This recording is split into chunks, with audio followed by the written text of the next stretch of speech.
খুব মনোযোগের সাথে শুনবেন।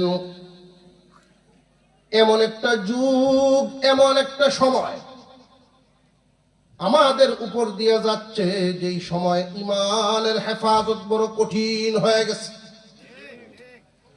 আমার আপনার সন্তান মুসলমান যুবকেরা বিভিন্ন ভার্সিটিতে পড়াশোনার সুবাদে বহু দেশের বহু অঞ্চলের লোকদের সাথে চলাফেরা উঠা বসা করতে হয়। বহু ধর্মের মানুষ একসাথে চলে। এখানে নাস্তিকদের কালো থাবা আমার আপনার সন্তানদেরকে ঈমান হারা করার জন্য তারা বিভিন্ন ধরনের মিশন হাতে নিয়েছে। কচি হৃদয়ের যুবকরা এতটা বুঝে উঠতে পারে না। সরল মনা যুবক এদের সামনে প্রশ্ন করে, তোমরা যে আল্লাহ মানো, আল্লাহকে কি দেখছো নি না এমনি মানো? আমরা যারা নাস্তিক, যা দেখি না তা বিশ্বাস করি না, যা দেখি তা বিশ্বাস করি। এজন্য নাস্তিকদের একটা স্লোগান হলো, দেয়ার ইজ নো গড, আল্লাহ বলতে কিছু নাই।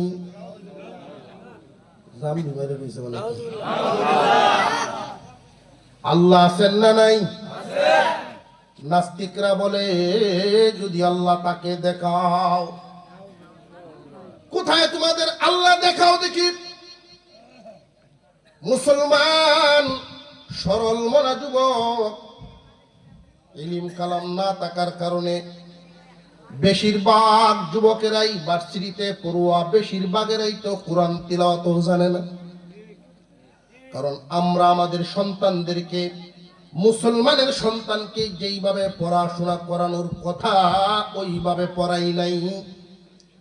মুসলমানের জিন্দিগি শুধু উন্নত হবে তা না, উন্নত জীবনেই সুখী জীবন না রে মুসলমান।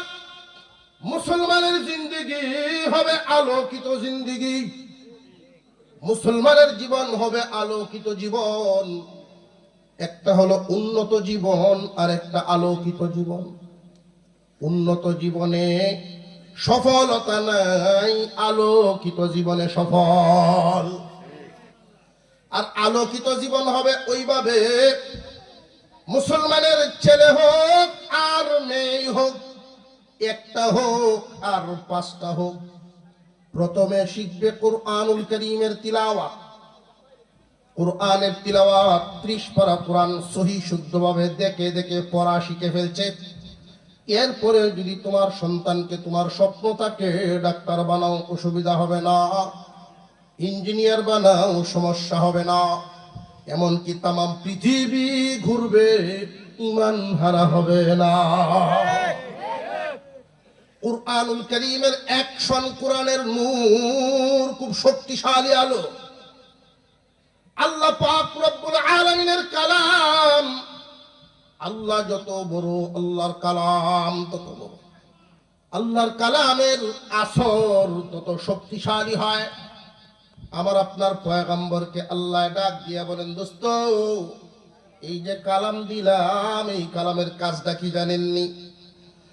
আলিফ লাম রা, কিতাবুন আনজালনাহু ইলাইকা লিতুখরিজান নাসা মিনাজ-যুলুমাতি ইলান-নূর। ও দোস্ত আমার, এই কিতাবের কাজ মানুষকে অন্ধকার জগৎ থেকে আলোর দিকে আনবেন, অন্ধকার জগৎ থেকে আলোর দিকে আনবেন। অন্ধকার শুধু একটা বলেন নাই, বহু বচন শব্দটা। অন্ধকার জগৎ যত দিকের অন্ধকার আছে, বেদাতের অন্ধকার, শিরিক কুফুরের অন্ধকার, কোরআনের নূর, কোরআনের আলো যার ভিতরে ঢুইকা যায়, সর্বপ্রকার অন্ধকার থেকে আল্লাহ আলোর রাস্তা দেখায় দেয়। কুরআনুল কারীম গ্রহণ করা ছাড়া একজন মানুষ সফল হতে পারবে না। নামাজ পড়লে কোরআন তিলাওয়াত জানতে হবে। নামাজ পড়লে নামাজের ভিতরে কোরআনের তেলাওয়াত আছে না নাই? কুল হুয়াল্লাহ সূরা, এটাও তো কোরআন শরীফ। কোরআন ছাড়া সফলতা আসবে না। এই জন্য তামাম পৃথিবীর ইসলাম বিরোধী যত কাজ, যত সংগঠন, সবগুলোর টার্গেট ঘুরে ফিরে একটাই, উম্মতে মুহাম্মাদিকে কোরআন থেকে দূরে রাখা। কুরআনুল কারীম এমনই এক আলোকিত গ্রন্থ, যেই মানুষটা যত বেশি কোরআনের কাছে থাকবে তত বেশি আলোকিত হবে। কোরআনের যত কাছে থাকবে ততই আলোকিত হবে। শুধু দেখে দেখে পড়তে জানে ওই পাবে একরকম আলো, যদি দেখা যায় অর্থ সহকারে জানে সে পাবে আরেক রকম আলো, তাফসীর সহ যদি জানে ব্যাখ্যা বিশ্লেষণ সেও পাবে আরেক রকম আলো। কুরআনুল কারীমের যে যত কাছে থাকবে সে তত বেশি আলোকিত হবে। কোরআন থেকে দূরে সরে গেলে মানুষটা বিফল। কোরআন গ্রহণ করা ছাড়া সফলতার জিন্দেগি পাবে না। হয়তো উন্নত হবে, আলোকিত হবে না। উন্নত আর আলোকিত বেশ কম। আমরা বিশ্বাস করি আল্লাহ আছেন, আমার ছেলে মেয়েরাও বিশ্বাস করে, আপনার ছেলে মেয়েরা বিশ্বাস করে। অসুবিধা হইতেছে কোনো? বুঝে বেড়েন যায় খুব না বেড়েন, এই গেলে তো তাল লাগতো না বাবা। আমরা দোয়া করে এলাম, খুব বেশি সময় না, শুধু এক দুইটা সবক দিয়া মুসলমানের জন্ম সময়ের কয়েকটা কথা মাসলা আছে, মুসলমানের মরার হালতের মাসলা আছে। জন্ম গ্রহণ করার সময় বাচ্চাটারে আমরা কেমনে গ্রহণ করতাম, আর মরার সময় মানুষটারে কেমনে দাফন করতাম।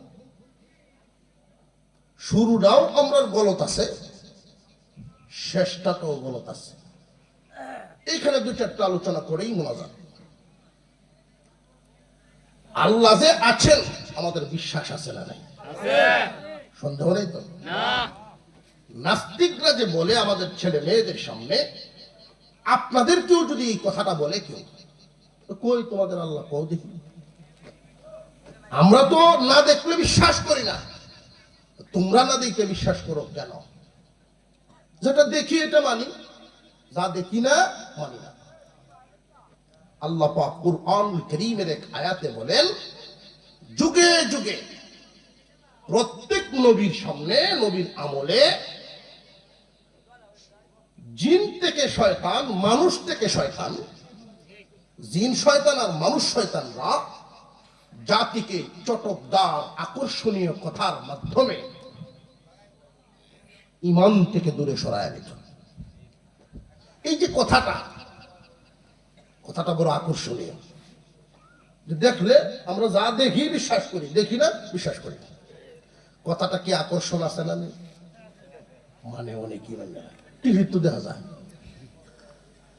কিন্তু আলেমদের সোহবতে যারা যায় তারা শিখে ফেলে, তাদের আলোকিত চোখ খুলে যায়।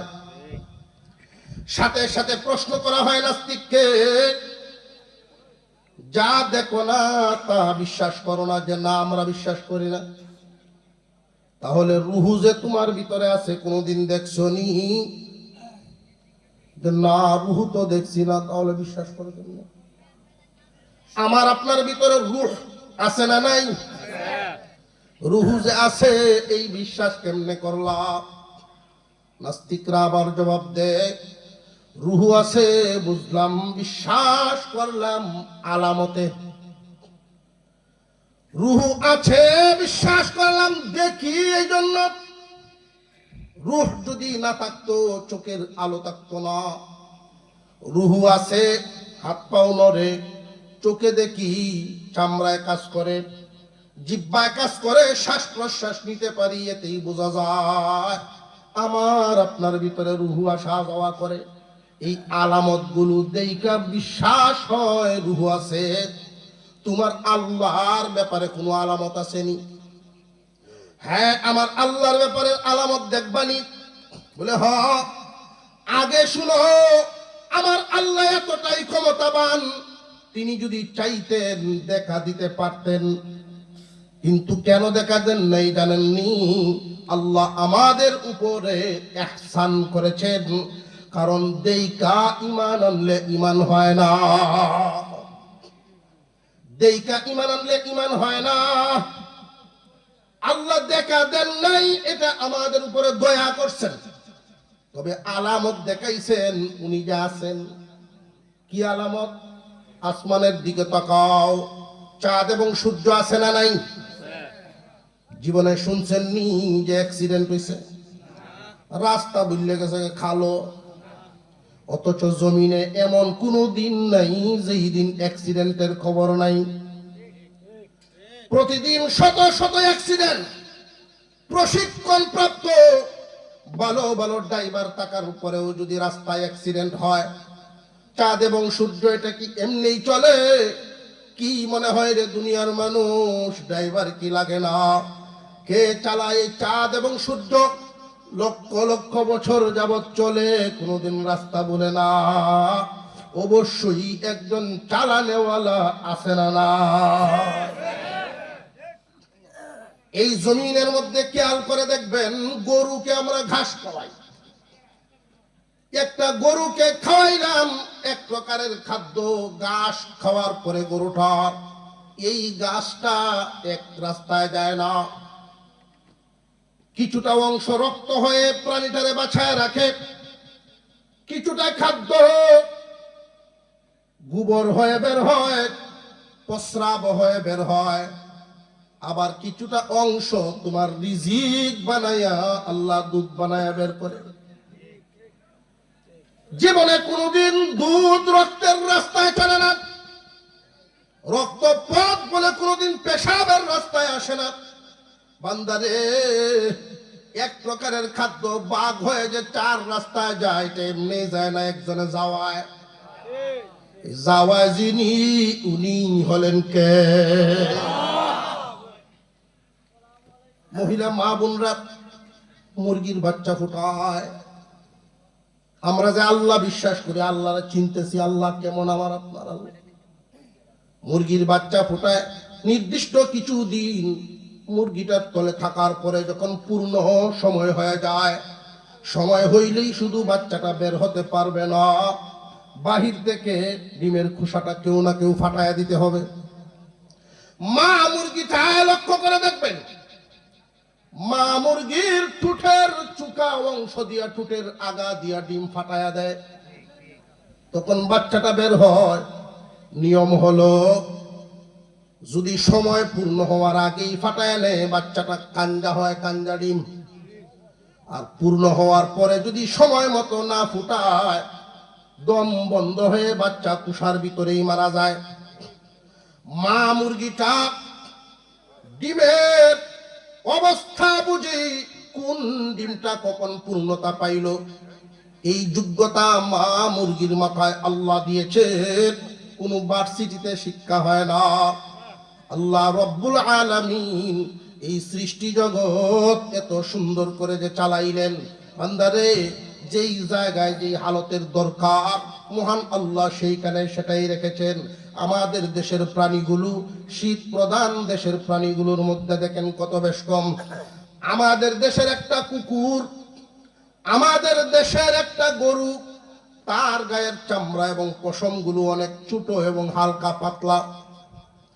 শীত প্রধান দেশের একটা কুকুরের দিকে তাকাবেন, 4 আঙ্গুল 6 আঙ্গুল লম্বা হয় এক একটা পশম। আল্লাহ পাক ওই দেশের প্রাণীগুলোকে এইভাবে মুঠা পশমের পোশাক কেন পরাইলেন? যে এই মাখলুকগুলো বানাইছি ইনসানের গোলামির জন্য, মানব জাতির গোলামির জন্য। যেই প্রাণীগুলো বানাইলাম, এই কুকুররে তো কেউ খেতা উড়াইতো না, লেপ উড়াইতো না। আমার এই সৃষ্টি জগতের প্রাণীগুলো কষ্ট করবে, এই জন্য যেখানে যেটা যেইভাবে থাকার সুখের হয়, ওইভাবেই আল্লাহ তার থাকার ব্যবস্থা করেছে। জমিনের মধ্যে 3 ধরনের প্রাণীকে আল্লাহ খাওয়ায়া বাঁচান। কয় ধরনের প্রাণীর আল্লাহ খাওয়ায়া বাঁচান? গাছপালা লতা পাতা এগুলো খায়া বাসে, প্রাণ আছে। প্রাণী জগতের খাদ্য লাগে, খাদ্যের মাধ্যমে বেঁচে থাকে। মানব জাতিরও খাদ্য লাগে, খাদ্যের মাধ্যমেই বেঁচে থাকেন। এবার খেয়াল করার বিষয় হলো আমার আপনার আল্লাহ অবস্থা উপযুক্ত অনুযায়ী কিভাবে ব্যবস্থা রাখছেন দেখেন।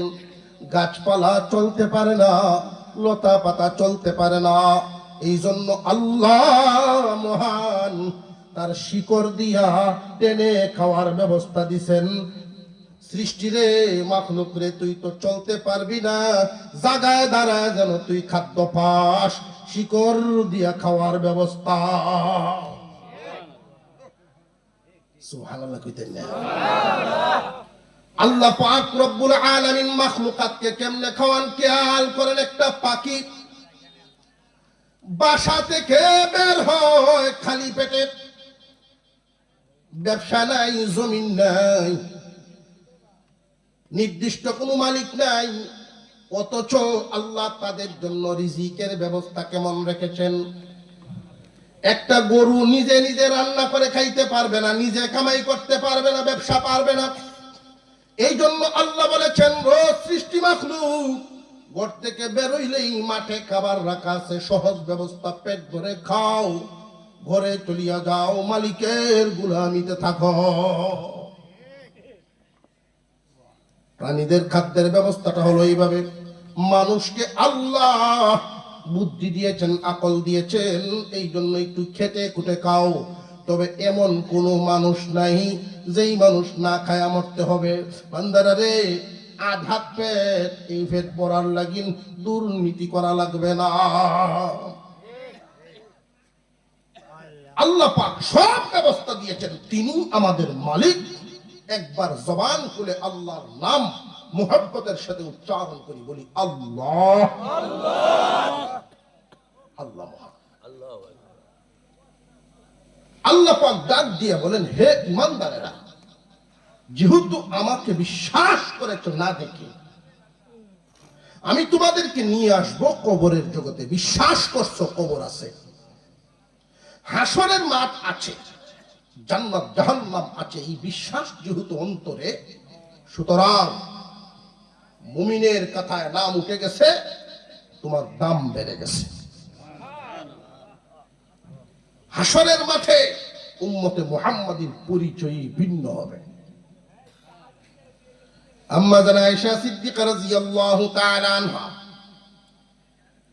জিজ্ঞাসা করেছেন, ইয়া রাসূলুল্লাহ, ইয়া হাবিবাল্লাহ, আপনার এত উম্মতগণকে আপনি কেমনে চিনবেন? হাসরের মাঠে তো সমস্ত নবীগণের উম্মত, কাফের কুফার সব একসাথে, আপনার উম্মতদেরকে বেছে বেছে আপনি কেমনে আলাদা করবেন? আমার আপনার পয়গম্বর বলেন, আয়েশা, কখনো কি চারণ ভূমিতে যেখানে পশু পাল রাখা হয়, এমন কোন ভূমি কখনো দেখছো নি? অনেকগুলো গরু, উট, বকরি, ভেড়া, ঘোড়া যেখানে একসাথে তাকে চান কপাইলে প্রাণীটারে আলাদা বোঝা যায়। এই তেমনি ভাবে হাসরের মাঠে আমার উম্মত হলো চান কপালে, আমার উম্মত চান কপাইলের মতো হাসরের মাঠে থাকবে। আমি নবী দেখে দেখে চিনে ফেলবো। কেমন চান কপাইলে? যে আমার উম্মত ওযু করবে নামাজের জন্য, ওযুর ফরজে যেই চারটা অঙ্গ ধৌত করে, এই অঙ্গগুলো নূরে ঝলমল করতে থাকবে। দেখেই চিনে ফেলবো আমার উম্মত।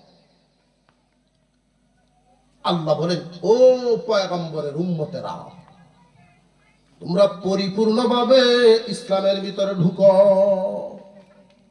কিভাবে? পরিপূর্ণভাবে। এখন আমরা এখানে যারা আছি, মোটামুটি একটু চিন্তা করি। আমি মুসলমান, ব্যবসা, গৃহস্থী, সামাজিকতা, রাজনীতি, যার যেটা আছে, ওই জায়গাটা একটু হিসাব মিলাই। আমি মুসলমান, নবীর উম্মত, আমি একজন মুসলমান। আমি যে খাবার খেয়ে মাহফিলে আসছি, ওই খাবারটার মধ্যে কি সুন্নত ছিল কিনা, খাবারটার মধ্যে কি মুসলমানি ছিল কিনা, খাবারের মধ্যে মুসলমানিটা কি? যে মুসলমানিটা হলো 1 নাম্বার শর্ত হালাল খাবার, 2 নাম্বার শর্ত ওই খাবারটা মানুষের মতো খাওয়া। মানুষের মতো মানে প্রাণীরাও খায়, আমরাও খাই, উভয়ের মধ্যে পার্থক্য আছে না নাই? আমরা মানুষ, ইনসান, বিশ্বনবীর উম্মত। আমার খানা আর একটা প্রাণীর খানা এক হতে পারে না। আমার খানাটা হবে ইবাদত, অর্থাৎ ইনসান উম্মতে মুহাম্মাদি শুনো, পরিপূর্ণভাবে ইসলামের ভিতরে ঢোকার অর্থ হলো তোমার খানাটা তোমার মর্জি মাফিক যেন না হয়। বিশ্বনবী কেমনে খাইতেন? একজন বিজ্ঞ আলেমের কাছে জিজ্ঞাসা করো, একদিন একটা আমল শিখে আসো, বাড়িতে আইসা এটা অভ্যাস করো। যদি তোমার খানাটা রসুলের খানার সাথে সারা জীবন মিলতে থাকে, 100 শহীদের সওয়াব আমল নামায় জমবে। ঘুমানোর সময় সিতুই ভরেন আর ফাল দেই ভরেন, কাইতুই ভরেন, ঘুম তো হইবই কিন্তু সওয়াব হইল না। আমি একজন মুসলমান, আমার ঘুমে মুসলমানি থাকা চাই। আমি একজন মুসলমান, বাথরুমের ভিতরেও মুসলমানি থাকবে। বাথরুমে ঢুকার সময় কোন পা, ঢুকবার সময় কোন পা, জুড়ে কোন, কিন্তু বুকে হাত দিয়া বলেন, জেনে শুনে এই আমলটা কে কে করতে পারেন? ইনশাআল্লাহ। সাথে হাত তুলে লাগলাম তো চিনি না কেউ, সাথে তাই কি? কারণ কি জানেননি? বেশিরভাগ ক্ষেত্রে শয়তানের কাজ কি? এই আয়াতের মধ্যেই আল্লাহ বলেন, ইমানদারেরা পূর্ণভাবে ইসলামের ভিতরে ঢুকো, তবে ঢুকবার সময় খেয়াল করবা, শয়তান ঢুকতে দিবে না। তার কাজ তোমাকে লাভবান হওয়ার থেকে ফিরায় রাখা। তুমি মুসলমান উম্মতে মুহাম্মাদি লাভবান হয়ে যাইবা, শয়তানে দিবে না, বাধা দিবে। কেমনে বাধা দিবে? প্রথমেই বাধাটা সুন্নত মানতে দিবে না, ইহুদি খ্রিস্টানদের অনুসরণ করাইব। নামে মুসলমান চলা হইল ইহুদি খ্রিস্টান, এটা হইল প্রথমটা। 2 নাম্বার তার হবে যে তোমার মন ইহুদি খ্রিস্টানের আদর্শ মানবে না, কারণ তুমি আলেমদেরকে মহব্বত করো, মসজিদ মাদ্রাসায় যাও, আলেমদের সামনে ওয়াজ শুনো, এই জন্য তোমার মনে চায় রসুলের অনুসরণ করা। যদি তোমার মন এমন হয়, তাহলে তুমি 2 নাম্বার টার্গেটে শয়তানের। প্রথম টার্গেট ইহুদি খ্রিস্টানদের আদর্শের সাথে তোমার মিলায়া দেওয়া। যদি এটা না পারে, তাহলে দ্বিতীয় টার্গেট তোমার মনের ভিতরে নবীর সুন্নত অনুসরণের মহব্বত ঢুকছে। এখন হইল বাস্তবায়ন। শয়তানের 2 নাম্বার টার্গেট বাস্তবায়ন হইতে দিবে না, অর্থাৎ কাজ করবা যখন বুলায়া দিব, তখন কি করে দিব? বুলায়া দিব। কথার কথা, বাথরুমে ঢুকতেছেন, কোন পা দেওয়ান, বাম পা, এটা সবাই জানি। বাম পা দিয়া ঢুকন লাগে, এটা জানি, কিন্তু মনে থাকে না। ঢুকার পরে মনে হয় রে, বামটা তো দিলাম না, ডাইনটা যাচ্ছি। শয়তানের কিন্তু সফলতা, শয়তান হাসতে থাকে, মনের ভিতরে একটা কুমন্ত্রণা দেয়, আশার আকাঙ্ক্ষার কুমন্ত্রণা। ওইটা হইলো আরেকবারের চক্কর। কিসের চক্কর? আরেকবারের চক্করটা কি?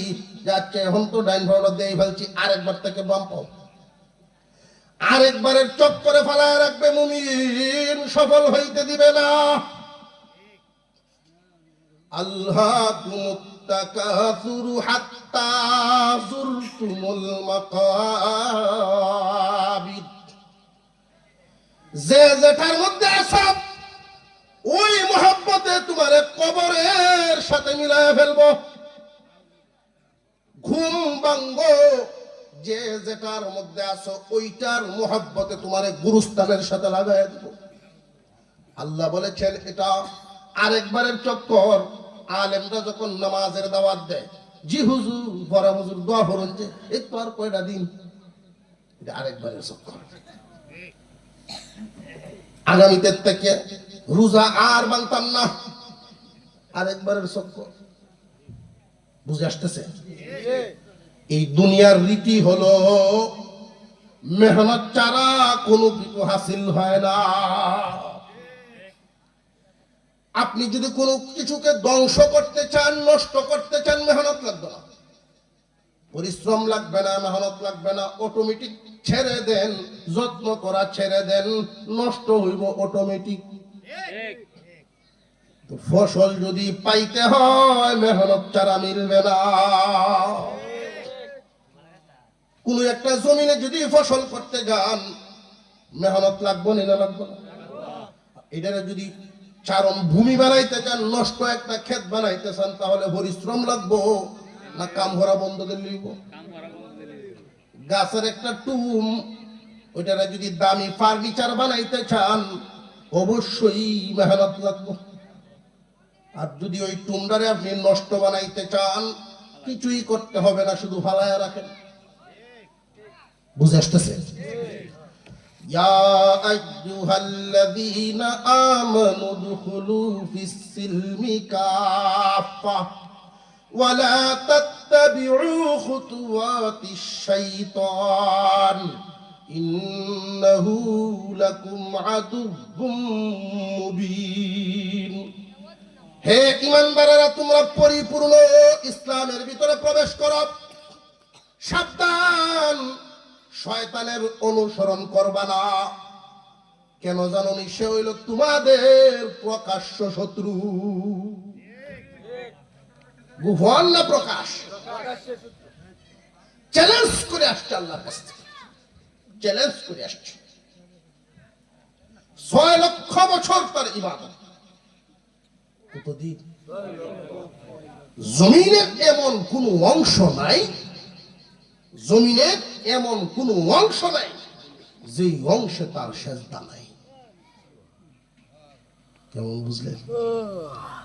এত লম্বা সেজদাও শয়তানে দিত, ঘাস উইটা যাইতো, উপর দিয়ে আইসা ঘাস লাগিয়ে গেছে, মাথা উঠাইতে পারতো না। সে তো এমনি মুআল্লিমুল মালায়েকা হয় নাই, ফেরেশতাদের শিক্ষকের চেয়ারে এমনে বসে নাই, ফেরেশতারা হরানির কাম পাইছি। কিসের কারণে ধ্বংস হইল? ওই ওয়াজ আর এক সাবজেক্ট, বিয়াদবি। কিসের কারণে? বিয়াদবি। এই দুনিয়ার সবচাইতে প্রথম ভুল বিয়াদবি করছে কে? শয়তান। এই জন্য আমি প্রায় সময় বলি, যুবকরা রে, বিয়াদবি করবা না, এটার ফলাফল ভালো না। চিনো না চিনো, মুরব্বী তোমার চেয়ে বয়সে বড়, পীর উস্তাদ পিতামাতা, তাদের অন্তর থেকে হৃদয়ে নিংড়ানো দোয়া শুধু রাখতে থাকো। হাত তুললে দোয়া করা ওইটাই না, উনি তোমার প্রতি খুব খুশি হয়ে যায়, তোমার আচরণ দেখলে, চলাফেরা, ব্যবহারে উনি খুশি হয়ে যায়, এটাই দোয়া। আর এখনকার খোলাফান খুব চিন্তিত হই কোন দিকে যাচ্ছে জাতি। উম্মত এক জায়গায়, রাসূলের আদর্শ আর এক জায়গায়। মোটর সাইকেলটা যদি দৌড়ায় রাস্তা দিয়া, আমি সাইডে দিকে খারো হয়ে গেল, আল্লাহ বাবা তুই যা, তোর মতে তুই যা, কার উপরে গে ভরে তোর ঠিক নাই। শয়তানের আদর্শ অনুসরণ করবা না। শয়তানের টার্গেট হলো তোমারে পথ ছাড়া করা, পথ হারা করা। লানতপ্রাপ্ত হয়ে বলছিল, আল্লাহ 6 লাখ বছর ইবাদত করলাম, এর বদলা আমারে দিলাও। জান্নাত থেকে তো বাহির করিয়াই দিলা, আর ঢুকতে পারবো না। আমার 6 লাখ বছর ইবাদত গেল কই, ওটার বদলা দাও। আল্লাহ ঘোষণা দিয়েছিলেন, কি চাস বল, কি চাস, যা চাইবি তা পাবি। আরে বুকা, ওই সময় যদি ক্ষমা চাইলাই তো সব, ঠিক না বেঠিক? এই জন্য নিজেকে ছোট বানায় নেওয়া বড় হওয়ার মাধ্যম, নিজেকে ছোট বানায় দেওয়া বড় হওয়ার মাধ্যম। কি চাস? আদমের সন্তান আদম জাতি বাঁচবে যতদিন, আমি হায়াত চাই ততদিন। আল্লাহ বলেন মঞ্জুর দিলাম, যা। 2 নাম্বার তোমার কাছে চাই, আমি এবং আমার বংশধর অনুসারীরা এর খাদ্যের যত ব্যবস্থা, এটা তোমার পক্ষ থেকে হইব। খাওন জুগানির ফেরেশানি যেন না থাকে, কারণ যার কাম আছে শয়তান নামের টাইম নেই। শয়তান নাম করবো গুম্বালা, ঠিক না বেটি? রুজি রোজগার এগুলোর পেরেশানি যেন না থাকে, এই ব্যবস্থা তুমি করবো। আল্লাহ বলেন মঞ্জুর। 3 নাম্বার, তোমার বান্দাদেরকে দুঃখা দেওয়ার জন্য স্বামী স্ত্রীতে ঝগড়া লাগাইবো, ভাইয়ে ভাইয়ে ঝগড়া লাগাইবো, 2 বন্ধুতে ঝগড়া লাগাবো, 2 মুমিনের মধ্যে ঝগড়া লাগাবো, গ্রুপিং লাগাইবো, যত ফিতনা ফাসাদ লাগাইবো, আমারে যেন দেখতে না পারে। টেনশন থাকলো জামাই বুড়ো কাজে লাগায় যাইতে পারলে উপায় আছেন। আগে বলল এই জায়গা জায়গা দৌড় আগে। আল্লাহ বলেন মঞ্জুর। এই 3 শক্তি পায়া শয়তানে ঘোষণা দিছিল, এই তো প্রকাশ্য শত্রু। জেনে রাখো,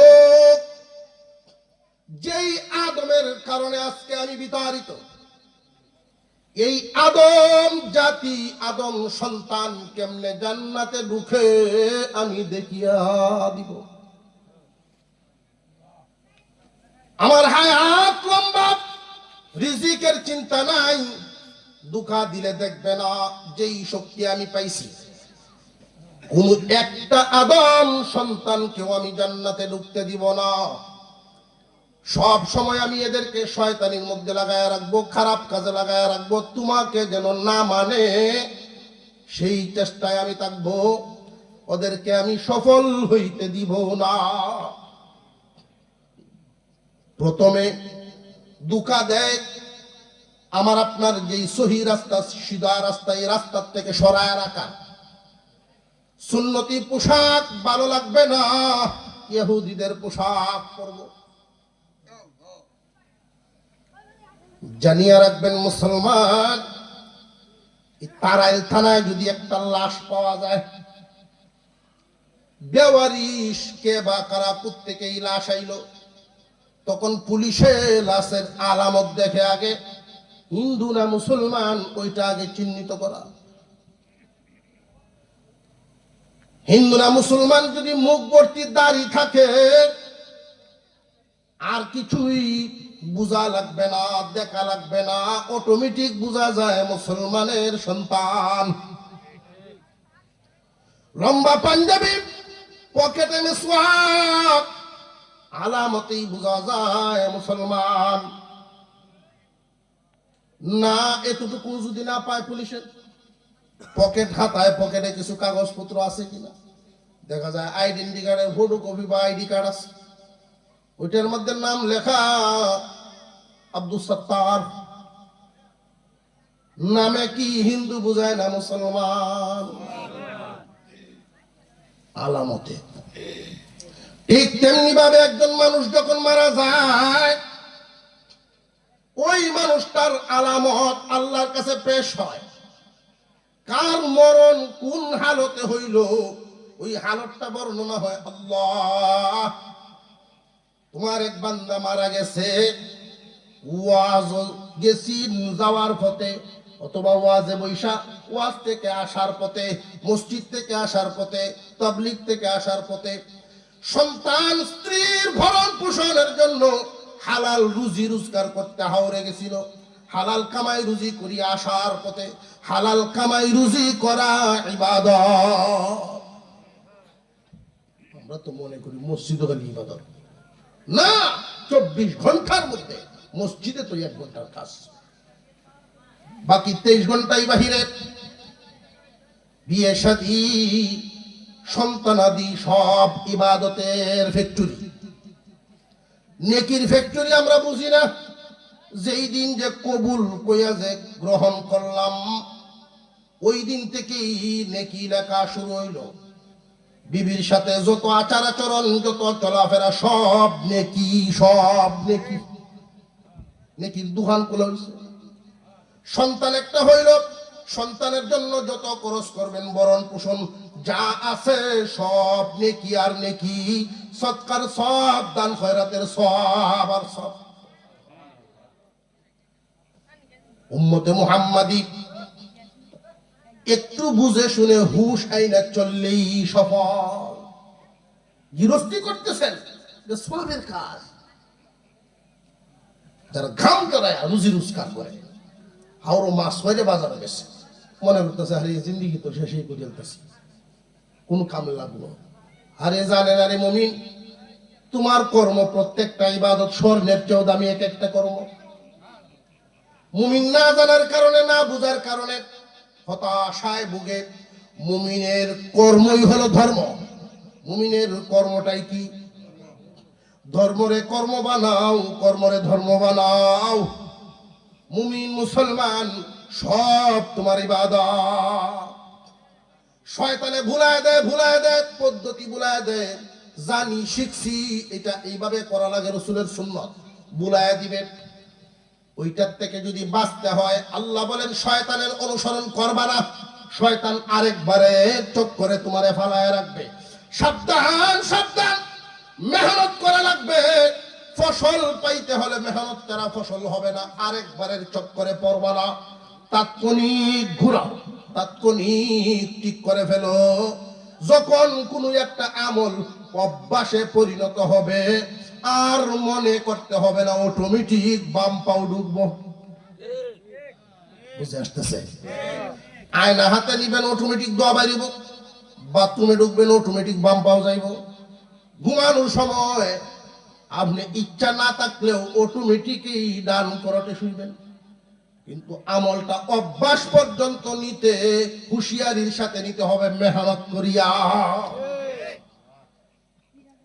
15-16 বছর বয়সের সময় আমার এক মসজিদের বারান্দায় বসা ছিলাম। তো দাওয়াতে তাবলীগ জামাত আইছে মসজিদে। একজন মুরব্বী 70-এর উপরে হবে, 80-র ভিতরে হবে বয়সটা। মসজিদের বাথরুমটা হলো মসজিদের সামনে একটা পুকুর, পুকুরের কোনায়। আমি বারান্দায় থেকে খেয়াল করলাম উনি বদনা হাতে নিছেন, ঢিলা হাতে নিছেন, যাইতেছেন বাথরুমে। আশ্চর্য হইলাম, দেখছি উনি বাথরুমে ঢুকছেন, সাথে সাথে বেরিয়ে গেছেন। বের হয়ে বদনার ঢিলা নিচে থুইয়া কেবলামুখী হইয়া কানে ধরে 10 বার ওরা বসা করে। আশ্চর্য হয়ে গেছি আমি, উনি এই কাম করলো কেন? বাথরুমের সামনে এই কাম।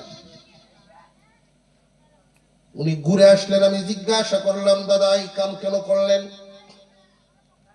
ফর্সা মানুষ, চেহারাটা লাল হয়ে গেছে,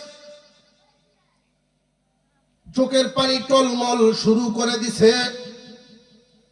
উনি বললেন, বয়স তো অনেক হয়েছে, গুরুস্থানের পারে চলে আসছে, কবরের পাশে দাঁড়ায় আছি, কিন্তু মানুষ হইতে পারলাম না। বাথরুমে ঢোকা লাগে বাম পা দিয়ে আমার, আর রাসূলের আদর্শ। ডান বামের চিন্তা থাকবে না, এটা তো মুমিন না, রাসূলের খাঁটি উম্মত না। বাম পা দিয়া ঢুকতে হবে। এটা হলো নিয়ম, কিন্তু এখনো ভুল হয়ে যায়। ডান পা দিয়ে আমি ঢুইকে পড়ছিলাম, এই জন্য বের হয়ে আমি খেসারত দিলাম, পানিশমেন্ট দিলাম নিজেকে, এই ভুল কেন হইল। এইভাবে আমি চেষ্টা করতেছি যেন বাম পায়ের অভ্যাস নিজের মধ্যে আইসা যায়। এমনি হয় না, যে কোনো একটা অভ্যাস নিজের মধ্যে ফিট করতে হলে মেহনতের দরকার আছে না নাই? নবীজি যেমনে খাইতেন, আপনি তার খানাটারে শুধু সুন্নত দিয়ে সাজান। তিনটা সুন্নত মনে রাখবেন, বাকি অন্য সুন্নতের উপরে চলা সহজ হয়ে যাবে। কয়টা সুন্নত? বাড়িতে নিবেন তো ইনশাল্লাহ? ঘরে নিয়ে পৌঁছাইবেন তো ইনশাল্লাহ? 1 নাম্বার সুন্নত, বেশি বেশি সালামের অভ্যাস, বেশি বেশি সালাম দেওয়ার অভ্যাস। ওমর রাদিয়াল্লাহু তাআলা আনহুর এক ছেলে আব্দুল্লাহ ইবনে ওমর, তিনি বর্ণনা করেন, কেউ যদি দৈনিক 20 বার সালাম দেয়, কয়বার? দৈনিক 20 বার সালাম দেয়, ওই রাতে অথবা দিনে যদি লোকটা মারা যায়, মহান আল্লাহ তারে শহীদের সব দিয়ে হাসরে উঠাইবে। 20টা সালাম কি খুব কঠিন ব্যাপার? মনে করা, মনে করে আমলটা কয়েকদিন করলেই দেখবেন সালামের অভ্যাস হয়ে গেছে। কারণ আমরা শয়তানের দুকায় ফালাইয়া সালাম লওয়ানিত লাগায় রাখছে। লইতে মজা ভাই, দিতে মজা ভাই না, আর যারা দেয়ও শুদ্ধ হয় না। আসসালামু আলাইকুম ওয়া রাহমাতুল্লাহ অর্থ হলো আল্লাহর পক্ষ থেকে শান্তি এবং রহমত আপনার উপরে বর্ষিত হোক। শান্তি এবং রহমতের দোয়া, সালাম হলো শান্তি এবং রহমতের দোয়া। সন্তানে কি মা বাবার জন্য শান্তি এবং রহমতের দোয়া করা যায় না যায় না? এই সালামটা তো শান্তির দোয়া, কিন্তু আমার আপনার যুবক ছেলেরা, বাতিজারা বাপেরে চাচারে দেয় না, শরম করে।